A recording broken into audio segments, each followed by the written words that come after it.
హాస్పిటల్‌లో అయితే అందరూ పాప కోసం చాలా బాధపడుతూ ఉంటారు. ఇంతలో అక్కడ ఉన్న విక్కీ అయితే పద్మావతి దగ్గరికి వచ్చి, పాపకు ఒంట్లో బాగోపోవడానికి గల కారణం ఆ మురళీకృష్ణ అయ్యి ఉంటాడా? అని చెప్పేసైతే పద్మావతిని అడుగుతూ ఉంటాడు. ఆ మాటలు వినగానే అక్కడ ఉన్న పద్మావతి అయితే ఒక్కసారిగా షాక్ అయిపోయి విక్కీ వైపయితే చూస్తూ ఉండిపోతుంది. ఇంతలో అక్కడ ఉన్న మురళి అయితే కారులో ఆ హాస్పిటల్‌కి వస్తూ ఉంటాడు. తను ఎవరో తెలియకుండా మాస్క్‌నయితే పెట్టుకుంటూ వాళ్ళ ముందు నుండే ఎళ్తూ ఉంటాడు. అది చూసిన విక్కీ వాళ్ళు అయితే అది గమనించకుండా సైలెంట్‌గా అయితే ఉండిపోతారు. ఇంతలో ఆ మురళీకృష్ణ అయితే వాళ్ళని చూసి ఇప్పుడు నేనంటే ఏంటో చూపిస్తా అని చెప్పేసైతే అక్కడి నుండి వెళ్ళిపోతూ ఉంటాడు. ఇంతలో తన మాస్క్‌నయితే తీసి తన నర్స్ వేషం అయితే వేసుకుంటూ అయితే ఆ హాస్పిటల్‌లోనికి వెళ్తూ ఉంటాడు.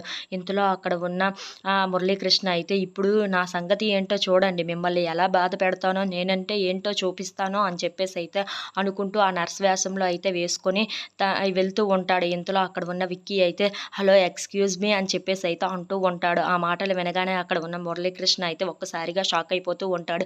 ఏంటి వీడు నన్ను పసిగట్టేసాడా ఏంటి అని చెప్పేసైతే అనుకుంటూ ఉంటాడు. ఇంతలో అక్కడ ఉన్న విక్కీ అయితే ఎక్స్‌క్యూజ్ మీ మిమ్మల్నే పిలుస్తున్నాను అని చెప్పేసైతే అంటూ ఉంటాడు. ఆ మాటలు వినగానే అక్కడ ఉన్న మురళి అయితే షాక్ అయిపోయి ఏంటి వీడు నిజంగానే గుర్తుపట్టేసినట్టు ఉన్నాడు. ఇప్పుడు నా పరిస్థితి ఏంటి అని చెప్పేసైతే చాలా టెన్షన్ పడిపోతూ అలా ఉండిపోతాడు. If you like this video please like, share and subscribe friends.